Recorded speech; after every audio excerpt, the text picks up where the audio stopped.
Hello everyone, and thank you for joining us for this webinar on the ISO 20022 journey. I'm Thomas Ashdown, Sales Executive at Eastnets, and it's my pleasure today to moderate this session with industry experts from SWIFT, BNP Paribas and Eastnets. Hopefully in the next 50 or so minutes, they will share their experiences and enlighten us on how to accelerate migrations, possibly correct implementations, but above all, reap the rewards of the ISO 20022 investments. We've set aside about 10 minutes at the end of this session to answer any of your questions, so don't hesitate to interact with us during this webinar by asking the questions via the questions tab, which you will see in the control panel of our webinar tool. We will try to address as many questions as possible, but depending on how much time we have left and how many questions we get, we will see how many we can actually get through. So today I'm very pleased to welcome first of all Egle Skomskyte, who is a senior payments expert for Europe at SWIFT. Egle has over 13 years of experience in payments and liquidity solutions and corporate transaction banking. Since joining SWIFT in 2020, Egle has been working on reducing friction in cross-border payments and supporting global programs such as ISO 20022, Transaction Manager, GPI, SWIFT Go, and Instant Payments. We'll also be welcoming Damien, Godderis, Industry Engagement Manager, Payments and Receivables at BNP Paribas. Damien has held the roles of Product Manager and Business Analyst for over 16 years in the international banks and SWIFT. Today, Damien represents the BNP Paribas Group in international working groups to shape the future of payments. And finally, my colleague, Marie-Christina Diaz, who is a Business Development Manager for the European payments market at Eastnets. Marie-Christina has over 30 years of experience in the strategy and development of SWIFT payment solutions for banks, corporates, and market infrastructures. So to begin, I would like to start off with maybe a bit of context on the ISO 20022 standard, and maybe address an initial question to Egle so that she can set the tone for the rest of the webinar. So we're talking about the ISO 20022 standard, Egle, but what does it mean in concrete terms? So hello everyone, and thank you for the question, Thomas. So really the ability to communicate is at the core of our society, whether we are bargaining in the market or whether we are negotiating a multinational contract. The capability to clearly convey the information is critical. And to ensure the effectiveness of that communication, the societies have developed different languages and even different dialects. And the financial industry is no different. It also has established its own sets of languages, its own sets of codes, largely supported by the technology, of course, so that the billions of the financial messages can be exchanged every single day between banks, technology companies, market infrastructures, and participants. So currently there are multiple standards and types of messages being used in the financial industry, and that brings its own challenges. So therefore, adapting the same standard from the beginning to the end of the transaction, so everyone speaks the same language, is the ultimate goal. And ISO 20022 is that standard. And at the core, it's an ambitious and flexible standard that can supplement many different types of existing financial messages across the industry, and also the aspect of the extensibility of the standard means that new business process types and data sets can be added quickly and easily. It provides rich, consistent structured data, just like the one you have in the example in your slide, Thomas, that can fit much more information compared to the empty message. Okay, well, thank you very much for this quick introduction. So I guess the logical next question is, I mean, clearly we see that this new standard offers a whole new world of possibilities, but this is something that we've been talking about for quite a few years already. So can you perhaps provide us a little bit more insights on the actual level of adoption in the industry today? Absolutely. So different segments of the market have moved at different speeds, but the overall shift to ISO 20022 has been nothing but consistent. Specifically, in the payment space, the focus has been on the ACH, automated clearinghouse, the real-time payments, and also the high-value payment systems. So speaking about the ACH, for example, when SEPA was initially launched in 2008, it was the front runner on the ISO 20022. And all the Euro countries moved their ACH infrastructures to the ISO 20022 based SEPA schemes, and some of the non-Euro countries like Switzerland, for example, follow that trend. Now, in terms of the domestic real-time payment schemes, there are around 40 countries globally that have made that shift to ISO 20022 standards in the past decade. And if we look at the all the main instant payment schemes that have been launched or that will be launched anytime soon, they support ISO 20022 by default.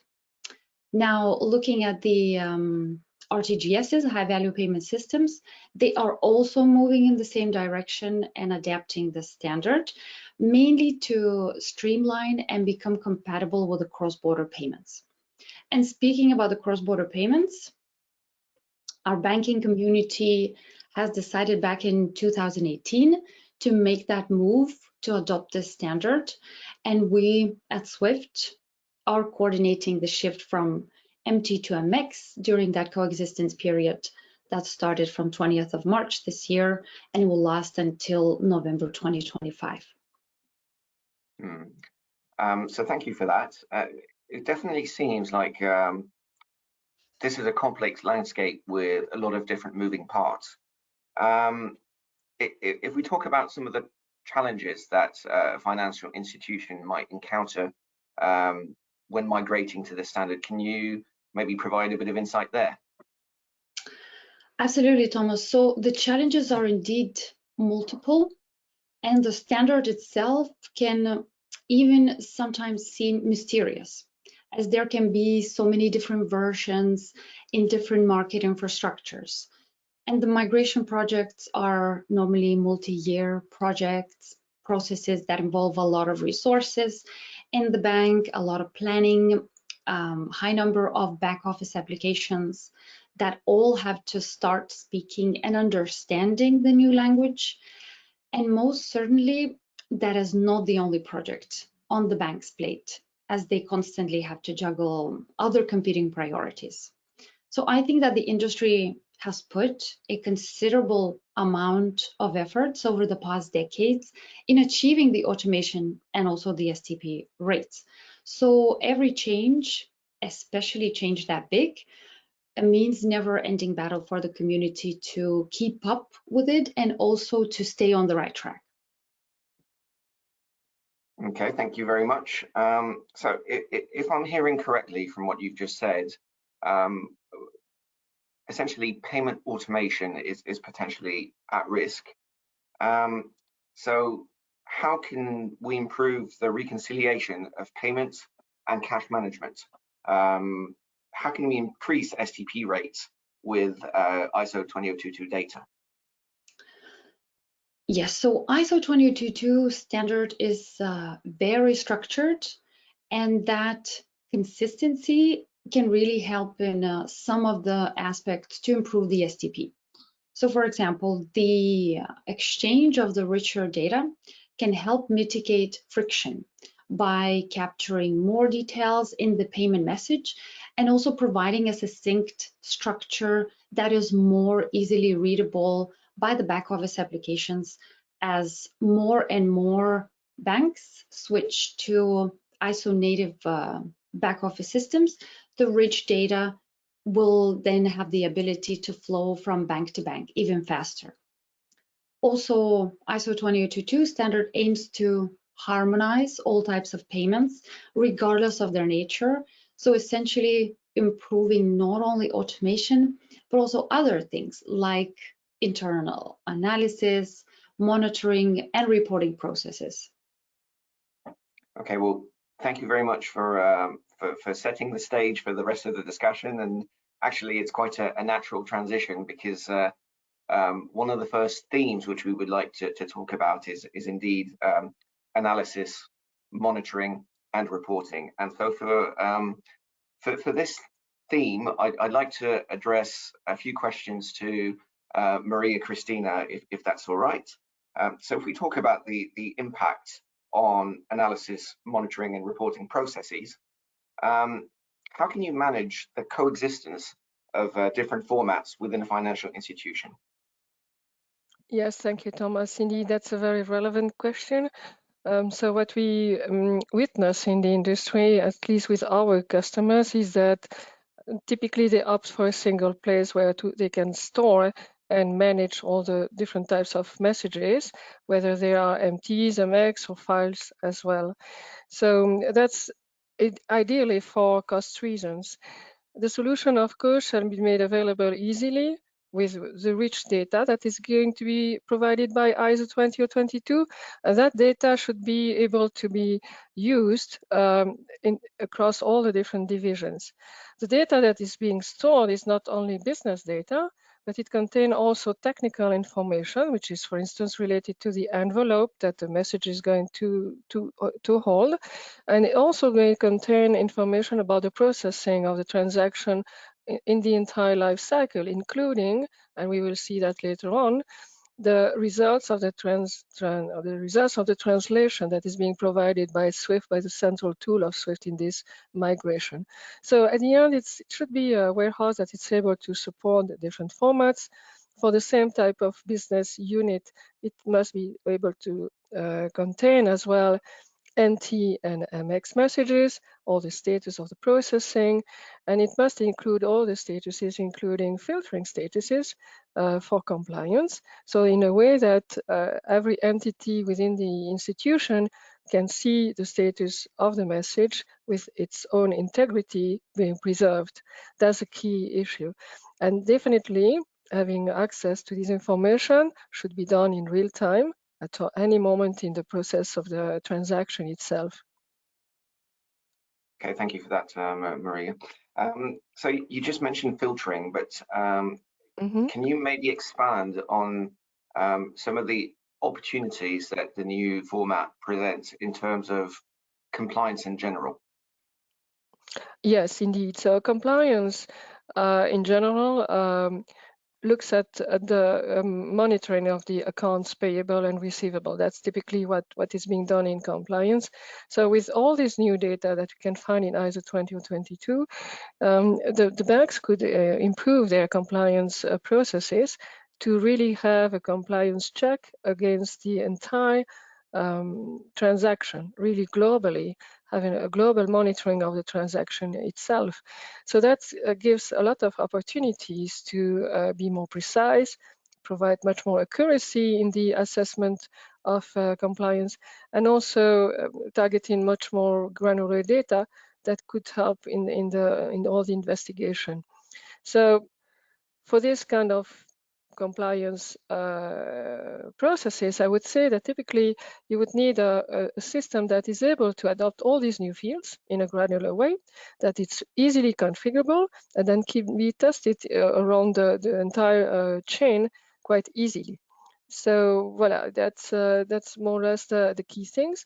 Now, it's true that artificial intelligence and machine learning are tools that can help in addition to the existing tools, because they will be able to manage lots of data and be able to provide better controls, better adaptability to the models of compliance checking, taking into account that the mass of data will increase potentially the false positives. So it's important that the clean payments are not stopped by mistake and business continuity is being preserved.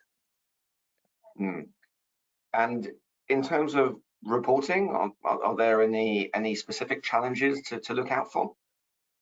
Yes, typically the business activity monitoring people needs to look at all the details of the new data, ISO 2022, like for instance, the send it to receiver information, and then make an assessment whether these data are really relevant for their assessment, for the decision makers, and create the reports according to that. So that means that they need to have a very efficient search engine to find the information. They need to have tools that are very easy to use, that are intuitive, to be able to select the new fields in the tool and move them with a click of a mouse, for instance. And they have to have as well the possibility to incorporate all these new capabilities, all this new richness of data into the analytics tool, so that they can have a view which is much more graphical, much more easy to understand, and much more intuitive for the assessment that they are doing, the analysis that they are doing. So analytics and graphical representation, it's also a very important aspect in this area. Okay, thank you for that, Marie. Eastnets obviously has some experience in the implementation of these sorts of projects. Are there any specific challenges or pitfalls that you'd like to highlight in the implementation of these various functionalities, and maybe some tips as to how to overcome them? Well, in terms of management of data, definitely you will have different forms of the message to manage. So it's important that the status of that message is also always clear and the integrity is always preserved, so that there is no confusion, that everyone can get access to a status which is very consistent. The other point as well, and I think that my colleagues will come back to that in a minute, is also the interpretation of the rules that requires a little bit of coordination between the software provider like Eastnets and also the entities that are defining the rules like SWIFT, for instance, for CBPR+, because they might have issues. We will see that in a moment, in issues in terms of interpretation. So in terms of project, I would say that kind of coordination is key. Okay, thank you.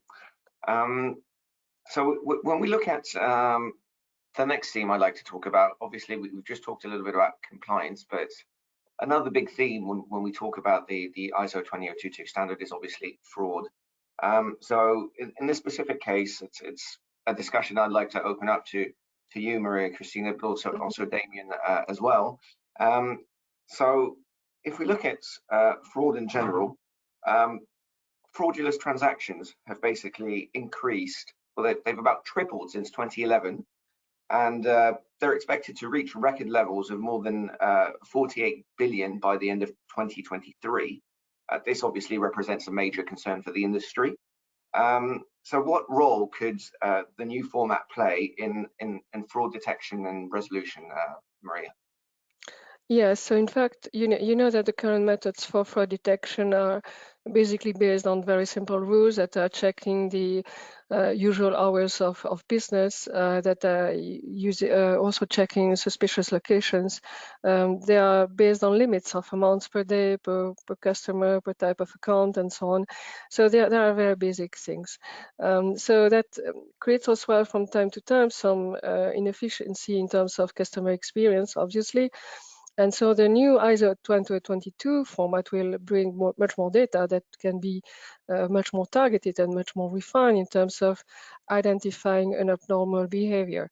So these methods that are today will have to manage a lot of new data and new type of structures and make sophisticated inferences or sophisticated associations between these data.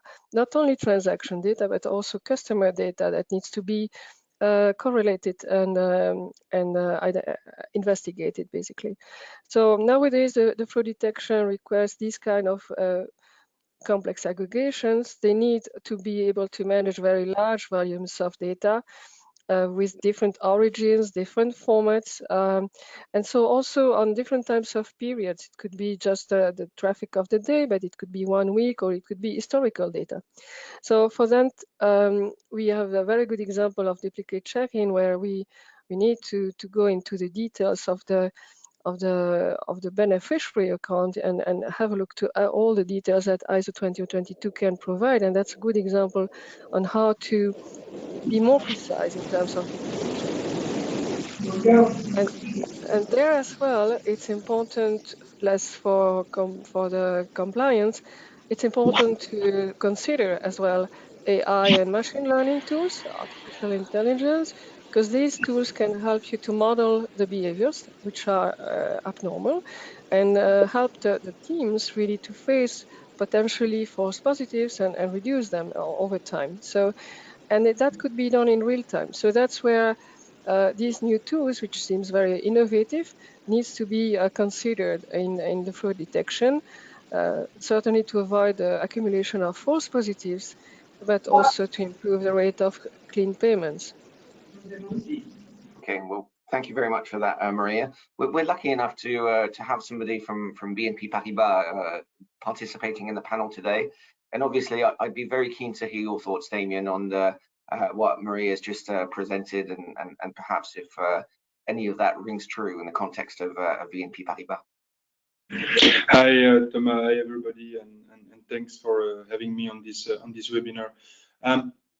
Indeed, I think the ISO will help a lot in the fraud prevention. Also, from an aspect that we are not mentioning enough, if I would say, is the pre-validation. If you have ISO and structured data, we will also be able to more pre-validate payments, confirming that the identity of the beneficiary is linked to the account and so on. So we see local initiative emerging around the world, but also a more worldwide solution like the SWIFT pre-validation. But at the same time, there is still a long way to go, because we are only starting this ISO migration, and we will have a coexistence period when banks will already use ISO, but some other bank will still use legacy system.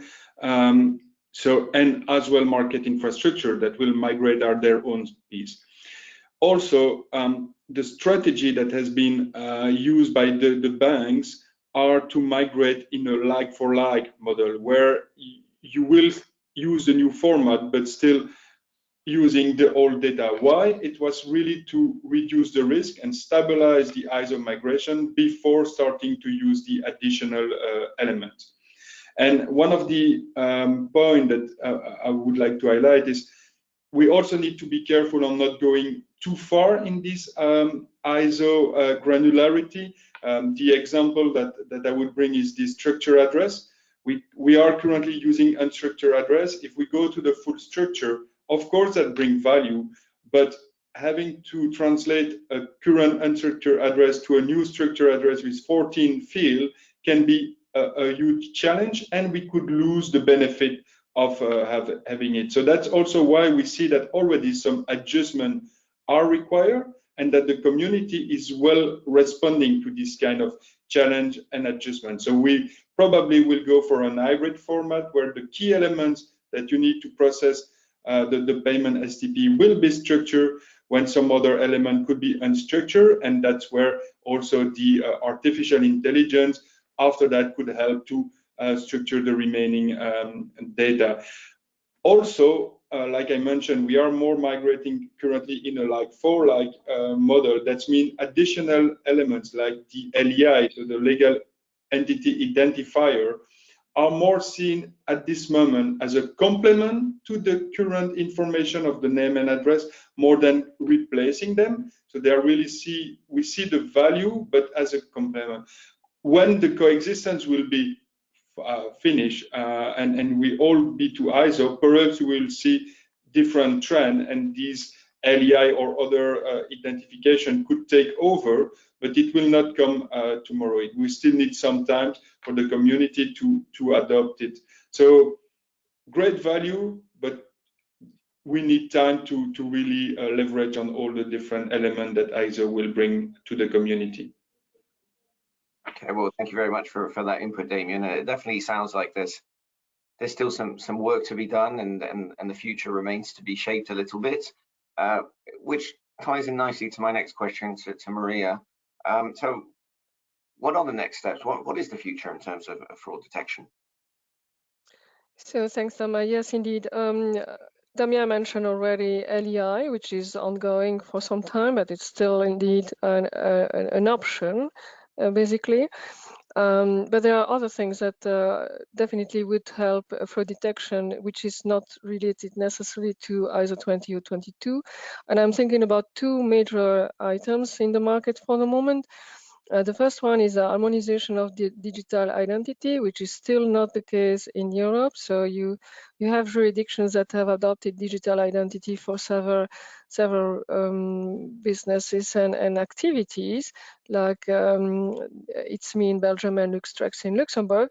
They all comply with the directive of the European digital identity specifications, but still there is no harmonization for the moment. I'm thinking about technical harmonization between the countries. So that's still something that needs to be done. And the second thing, which in terms of fraud is very important in the market, is that you cannot combat fraud in isolation. And the financial institutions have reached a request to the European Commission in order to review the PST2, the Payment Service Directive 2, so that the directive could help the industry to combat fraud collectively. And that's a very important aspect in this area, is that there is a need to exchange data with confidentiality and privacy, and AI and ML tools can help the institutions to exchange this kind of data, provided that they could provide a good transparency in terms of the processing, which is really the key point, is on the AI and ML tools. It's really that kind of transparency that they have to demonstrate in terms of processes of detection. Okay, and I would say these are the two main drivers or main directions for the moment. Lovely. Well, thank you very much, Maria, for that input. Now, we're lucky enough to have SWIFT and BNP Paribas on the call to give us insights. And one of the big themes, and I'm sure it's going to be relevant to a lot of the audience, is obviously migrations. And as we mentioned earlier in the presentation, obviously we've been talking about the new format for a while, and so it'd be great to just kind of get a general sense of where we are. So Egle, maybe that's more a question for you. Obviously that the benefits of the new format are quite clear, but where do we stand today? Thank you, Thomas. So absolutely great question. Where are we today? So we know that the major payment market infrastructures are already on board. And by 2025, we estimate that more than 80% of the high value payment volumes and also more than 90% of the actual value would have moved to the ISO 20022 based platforms. The direction that the payment market infrastructures are taking is really the same. The only difference is in the approach that they decide to adopt. So whether it's going to be a big bang approach like Target 2 and Euro 1 adopted, or it's going to be more a coexistence period like with CBPR Plus, Canada and New Zealand. Now also on the topic where we are today, since the CBPR Plus has gone live from 20th of March, we have observed some of the traffic highlights and where the community is. So I'd like to share a couple of statistics with you on that one. So really, we are seeing an average of over 600,000 ISO 20022 messages that are being exchanged every single business day. And this is really between the over 1,000 BICs that are initiating these ISO 20022 transactions. And on the other end, we have over 5,000 BICs that are receiving these transactions in more than 200 countries. And this really represents about 15% of the cross-border payments being initiated in ISO 20022. So pretty much exactly where we thought the community would land at the beginning of the coexistence. So this, of course, as Damien already mentioned, is the start of the journey of the coexistence journey, but the one that marks a significant milestone for the whole payments industry. Thank you very much for that input. And Damien, obviously the statistics which have just been provided by Egle are quite interesting. I'd be keen to have your thoughts. So obviously the ISO 20022 migration was a big project for BNP Paribas. Are there any lessons that we can take from I would say the initial stages of this project from your point of view? Thanks for the question, Thomas. But I think you already spotted on. It's a big transformation. It's a multi-year program. We have started here the coexistence period in March, but the project already started a few years ago at BNP Paribas, because it's not only a format that you are changing, but it's a complete review of your current architecture, how you want to do it, how you bring these new value of ISO. You have a more rich format, so that also means all your referential needs to be capable to handle this additional information. So higher data, but also higher quality and structure of these data. So you should not underestimate the time it took us and most likely the other banks to do the full end-to-end analysis.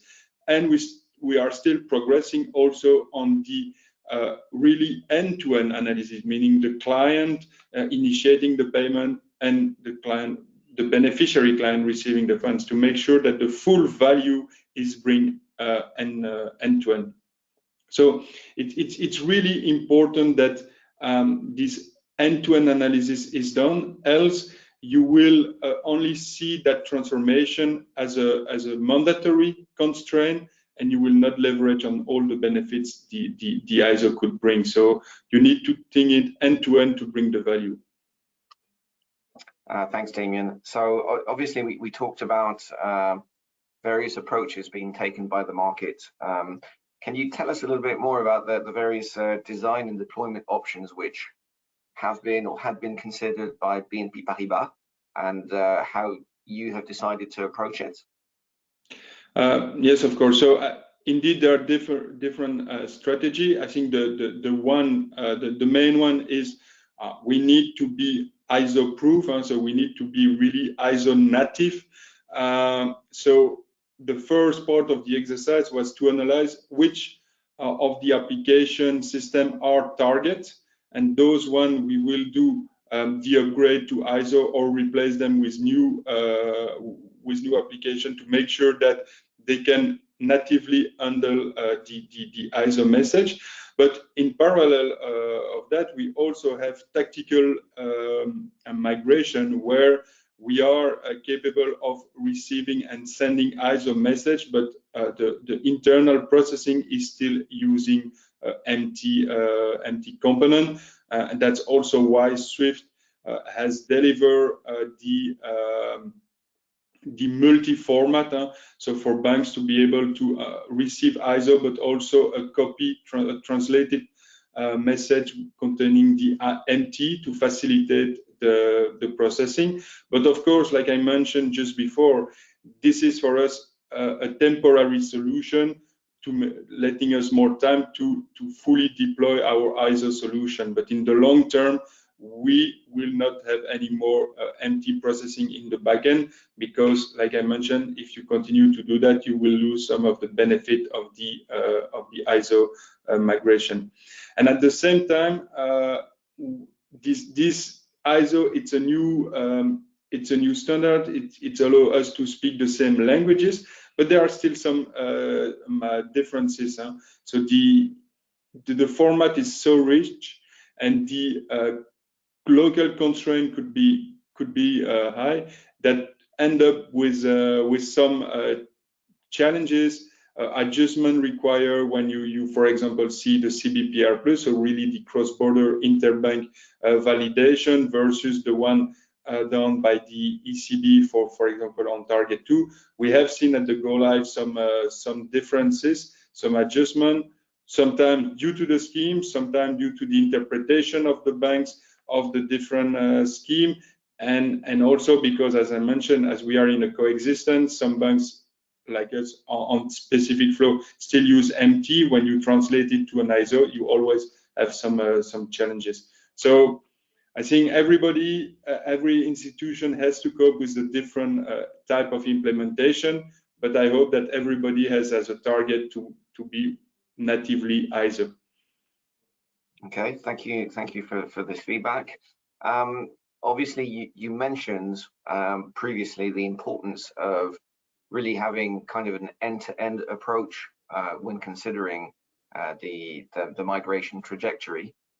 Are there any other success factors which you would like to mention or highlight?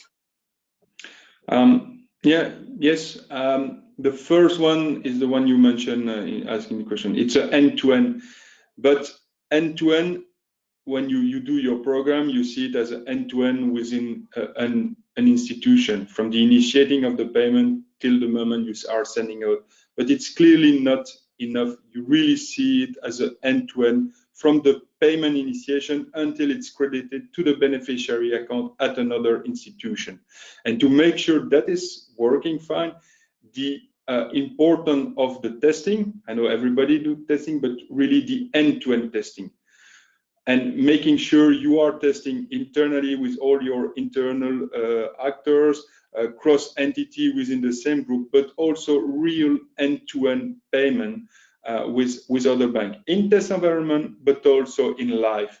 So what we really see for BNP, the benefit of participating to the what was called the early adopter campaign, where we were able to exchange payment in live environment with other banks before the cutover weekend, and that really helped us to secure our flow. So make sure that it was working, we deployed the component correctly on our side, but also making sure that we were also able to speak to the other banks, that they were able to receive our transaction and process it, and the other way around. We will also process bank payment that we receive from the other bank, and that was really key for us, and we continue to do it. CHAP is going live in the UK in a few weeks. We have also already done end-to-end testing with partner banks to make sure that the GBP payments are well processed and so on. So it's key, and we continue to do it each time we are deploying a new country or a new market infrastructure to ISO. So that's really that's for me important, and this is a huge transformation. So you really need internally to work as a one team. You need to make sure that everybody is speaking to each other and that you are aligned on your direction. Okay, well, thank you very much, Damien. We're going to move along because I see we still have quite a lot of content to cover, and obviously we're going to try and respect our timing as much as possible.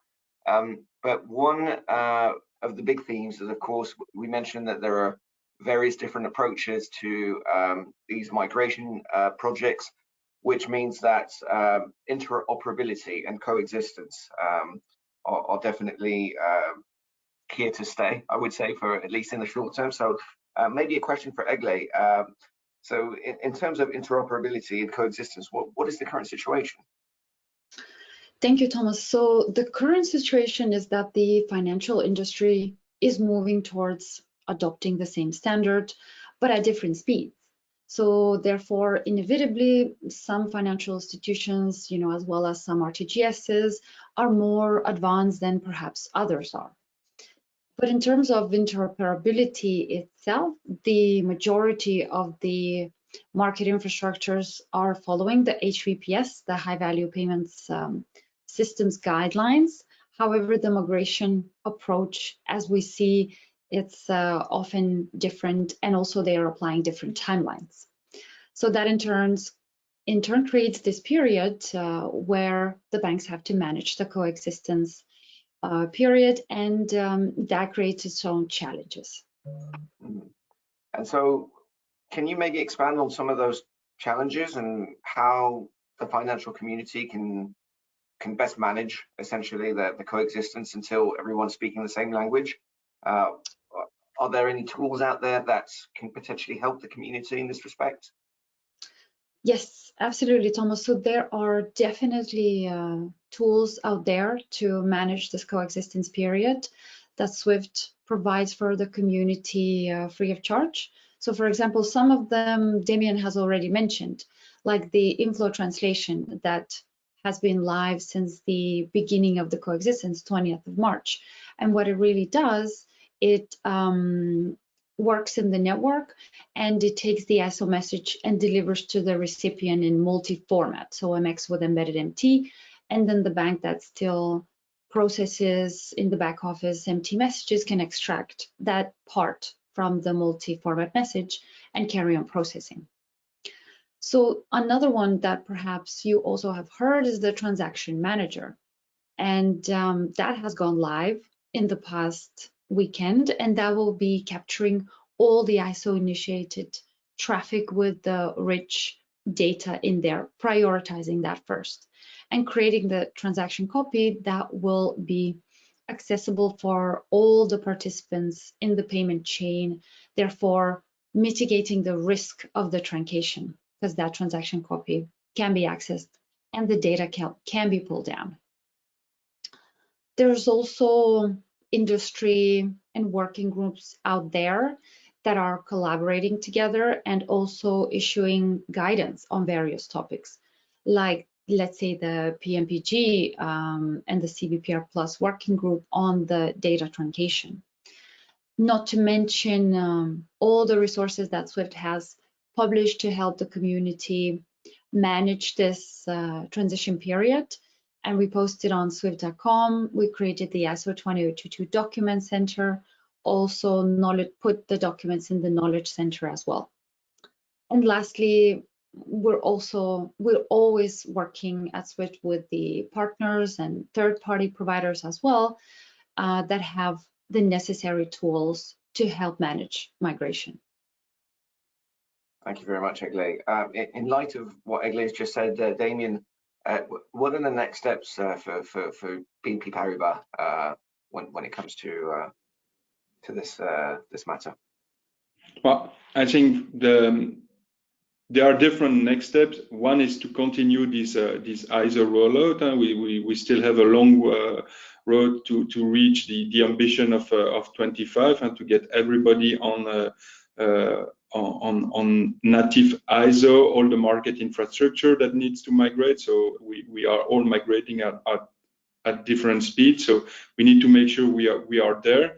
It's also important, like I mentioned, to bring the value to do it end to end. So there is a huge work also that is starting on with our client to make sure that they also prepare these migration, make sure that they will be capable of passing on the information in a structured way, and that we are also demonstrate to them what are the value that they could that ISO could bring in terms of reconciliation, in terms of payment tracking, and so on. So really work with them, make sure that they are aware and that they are planning it, and not only, like I mentioned, as a mandatory change, but really as an opportunity to improve their current experience on payment. So it's really important for us.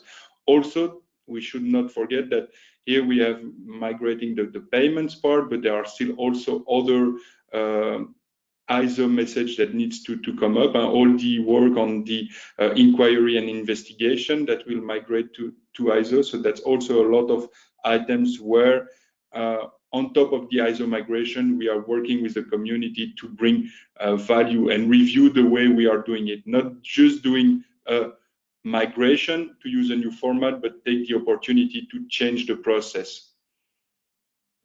Okay, thank you very much, Damien, which you just mentioned value, and that ties in very nicely to the next theme, which we would like to talk about is indeed the value proposition for the new ISO 20022 standard. So maybe I'll start off with a question for Egle, and then Damien, I'd be keen to have your thoughts as well. But so obviously we've talked about the many opportunities which the new standard presents. In terms of value propositions, Egle, are there any specific business offerings which might benefit from the new standard? Thank you, Thomas. So I think that the ISO 20022 ultimate impact on the organization can really vary depending on the nature of the business. For example, a multinational bank with a large corporate client base will get a very different things out of the new standard than, let's say, a regional bank with the regional clients. But really, the main opportunities include benefits of more structured data, which in turn reduces these misinterpretations, lowering the cost of the transactions, and also streamlining STP.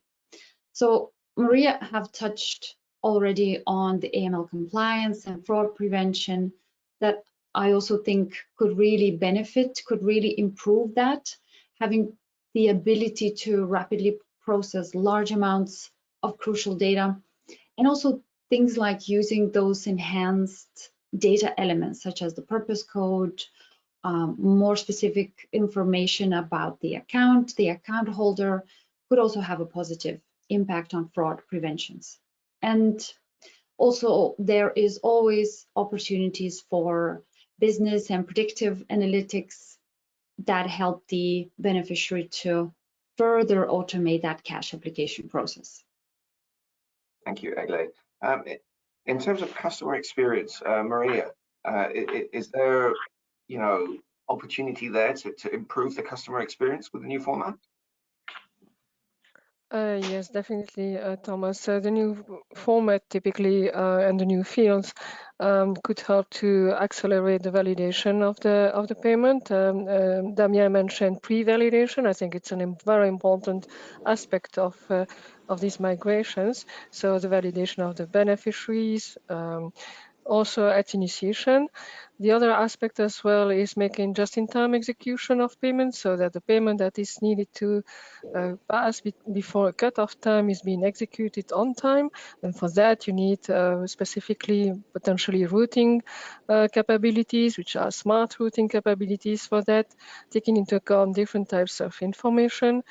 And then, of course, everything which is related to linking the payment itself to the original transaction. So if it's a trade finance operation, you should be able to match or reconcile or correlate the new MX message, payment message, with the old MT7 category for trade finance messages. So it's really managing that kind of coexistence in terms of linking the payment to the right type of information, and that kind of reconciliation is really very helpful for the clients of the banks. So that includes trade finance, but also invoices. It includes as well any type of document, bill of lading for trade, tax information as well. It's important to be linked to that. So there are plenty of opportunities where banks can develop solutions that can take benefit of ISO 20022, but still need to match the existing empty world, basically. Thank you, Maria. And then, Damien, I'd obviously be keen to have your thoughts on some of the benefits of the new standard which might exist for corporates. I think with the different benefits we mentioned before, you can already see the one for the corporate. So they will be able to pass more information or information in a structured way. So that means some of their items that, for example, the remittance information before that was used also to pass all of additional information. So it was very difficult at the end to reconcile the transaction. You will be able to do it in a structured way. So that's already a great benefit. That will speed up their payments, because by having it in a structured way, you will reduce you will facilitate any compliance checks, so reduce the false positive hit. So it helps already there. Also, a great opportunity with the ISO migration is to standardize the way our corporates speak with us. We have seen in the past a lot of format per country, but here with the ISO migration is the opportunity to rationalize all these local format to use ISO as the default one, and by doing that you are making sure that everybody is speaking the same language, so you facilitate any interaction with the banks, the deployment of API also based on the ISO terminology, so you see everywhere you are speaking the same language. On top of that, and something we didn't mention a lot, is the fact that local clearing or ACH are also migrating to ISO. That was mentioned by Egle. But the benefit of that is that we will also, as a bank, be able to leverage on this local scheme to offer better payment solution to our client. So for banks, we will be able to optimize the routing of these transactions. So there are a lot of small area, but when you put all together, that's the way to offer to our client the instant and frictionless cross-border payments. And you need all these different components to achieve that. And the foundation is this ISO migration. Okay, well, thank you very much for your input, Damien. And we've obviously had the opportunity to talk about various different themes and all the benefits. I think it's perhaps time for a little recap of some of the things we discussed, and then I see that we have just about 10 minutes left, so we'll try to address maybe some of the questions which we've received through the chat. So first of all, as kind of a summary of what we've discussed, we've obviously had the opportunity to talk about various things, but I think we can conclude that the new standard is aimed at global harmonization to improve payment automation, business and operations analysis, fraud and compliance processes, and at the same time it provides the basis for new and innovative product offerings. So I'm just quickly going to open the questions tab, and I will try to address the questions to our various panelists. Okay, well, the first question actually ties in quite nicely to the last theme which we addressed, and maybe Damien, you might want to address this one. So it's a very straightforward question. As a corporate, do I need to migrate to ISO 20022? How and when? So definitively, at one point in time, you will need to migrate to these new format, because as we mentioned, with ISO, the data are more rich and structured, and it will become the new standard. So yes, you will have to do some analysis. Perhaps you already have all the data required to do the migration, so it's perhaps just a question of format or activation, but you need to do first this assessment on ISO readiness of your infrastructure. I would say the good example is all related to your client database. Do you have the structure address, until which level, and so on. But before starting any implementation, you need to have the discussion with your banks. Our advice last year to our corporate was really, please wait a little bit. We need to stabilize it on the interbanks side. We need to make sure that everything is working before using the rich data, because at the end, payments were executed today, perhaps not in the optimal way, but it was working. We need to make sure that it's still working and then bring the improvement. But we didn't want to directly start with rich information and at the end up with a slowdown of the execution. That would be really counterproductive and would have given a wrong feeling to the person of this ISO migration. So it's really important for the banks now, and that's really something I think top in the agenda of all the banks, is to now start the discussion with the corporate and prepare their migration, because they will need to do it. And if they want to see the benefit, please have the discussion with your banks and identify the area of improvement. Okay, well, that's quite a definite answer, so thanks for that, Damien. The next question we've received is, it's probably a message for Egle, because I think she mentioned that earlier today. It's a question about the impact of truncated messages. How do I find lost data? That's a really good question, Thomas. So really the data truncation topic as such has been high on the agenda for our community for many months, and is definitely a challenge to manage during the coexistence period, because it can occur in a couple of situations. So for example, when there is a weak, as we call, intermediary that is not able to relay the ISO message to the next bank in the chain, or another scenario when the local RTGS is not adopted ISO yet. So there's been a lot of guidance and there's been a lot of discussions, guidance that has been published on this specific topic. And here I'm talking about the PMPG, Payments Market Practice Group, and the CBPR Plus Working Group, guidance on how to deal with the migration, who's responsible for what and when. And also we ran some numbers internally at SWIFT, trying to estimate this potential number, potential risk of the data truncation. And we see that we've estimated this number to be around 1% or less. So the risk is very low. And that comes back to what Damien previously said about not using the rich data right from the start, giving it some more time. So there is this consensus in the community to use like for for the beginning. But nonetheless, SWIFT's transaction manager that has been activated from the last weekend is capturing those ISO 20022 initiated traffic with prioritizing the rich data and keeping the transaction copy right at the core, so the participants in the payments chain can access that information and can manage that data truncation during the coexistence period. Okay, thank you very much, Egle. And I'm just looking at the time. We have about 3 minutes left, so that just gives us the opportunity to maybe address one last question. And this is a question which is related to artificial intelligence and machine learning.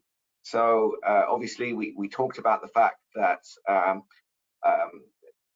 technology could essentially represent an opportunity in the fight against fraud. Somebody from the audience is asking us if we have any concrete examples. So Maria, maybe you would want to take that one. Mm-hmm. So indeed, in terms of AI technology, what we have done in Eastnets is indeed to look at how we can reconcile information from the messages, including the ISO 2022 messages, in order to identify, as I mentioned, suspicious behaviors, or just to identify some parts of the transaction, basically. And also in the KYC process itself, one of the aspects that we have been looking at is really to identify the ultimate beneficiary. It's not always easy because these transactions are being processed from one intermediary to another intermediary bank. So the model that we have created allows us to really link all the different details on the beneficiary in order to understand whether there is any relationship between these data that is being provided in the messages. Another example as well is the suspicious account model. It's a model that is looking at suspicious accounts, that it's looking at the information of the account, if there is some kind of data which is maybe misleading or contradicting to each other, and really having a traceability on these kind of model. There are many other ones, but there is one which is also very important, is the customer segmentation. So if you segment your customers by a certain type of profiles, a certain type of data, you could have a better view as well on everything which is related to anti-money laundering. So these are a few examples of how we use data from ISO 2022 and also for existing messages to create a more protection against fraudulent transactions. Okay, well, thank you very much for that final input, Maria. I'm just looking at the time, and I see that we are fast approaching the end of the session. I really want to extend a warm thank you to Egle, Damien, yourself, Maria, for participating. Thank you very much for all of the attendees in our session today. We certainly hope that you have found it instructive. There's still a few questions in the chat which we didn't get to. What we will be doing is we will be reviewing those questions, and we will be getting back to you in a written form, either addressing the question to Damien, Egle, or Maria, or a combination of all three, to try and get back to you in a timely manner. Thank you very much, everyone, for participating, and I wish you a fantastic day. Thank you, Thomas. Thank you. Have a nice day. Nice day, everyone.